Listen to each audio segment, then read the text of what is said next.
Hello बच्चों, let's see the question.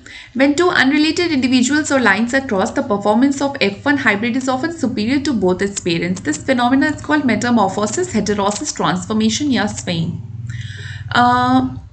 देखो बच्चों, मेटामॉर्फोसिस हमने देखा है फ्रॉग्स में. अगर आपको याद हो, उनकी पूरा नेचर ही बदल जाता है. इनकी जो जुवेनाइल फॉर्म होती है, जैसे कि टैडपोल, तो टैडपोल पानी में रहते हैं, उनके गिल्स होते हैं, वो स्विम करते हैं. लेकिन अगर आप उनके एडल्ट को देखो, एडल्ट फ्रॉग्स को, काफ़ी अलग होते हैं. मतलब गिल्स इनकी कम हो जाती हैं, वो लंग से ब्रीथ करने लगते हैं, टेल्स मिसिंग हो जाती हैं, लिम्स आ जाती हैं. तो ये एक तरह का मेटामॉर्फोसिस ही तो है.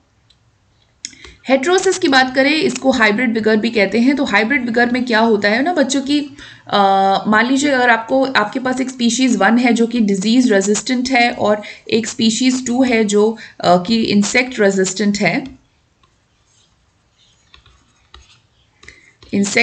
है. तो अगर आप इनको क्रॉस करवाते हो और आपको एक हाइब्रिड मिलता है जिसमें कि दोनों खूबी है, तो ये हाइब्रिड बेटर हो गया ना अपने इंडिविजुअल पेरेंट्स से.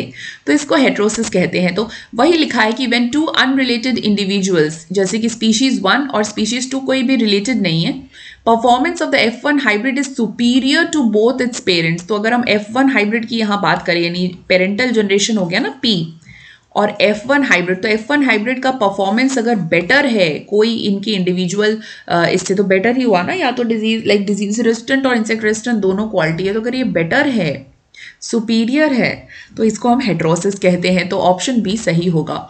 और ट्रांसफॉर्मेशन नॉर्मल भाषा में हम कहते हैं कि जैसे DNA का अपटेक हो जाता है जब बैक्टीरियल सेल से, तो उसको हम ट्रांसफॉर्मेशन कह सकते हैं. और स्पाइन करके तो ऐसा कुछ वर्ड नहीं है, मुझे लगता है ये कोई स्पेलिंग मिस्टेक है यहाँ पर, तो इसको हम इग्नोर कर देते हैं, ये सही आंसर भी नहीं है. सो ऑप्शन बी यहाँ पर सही आंसर हो जाता है. Best of luck.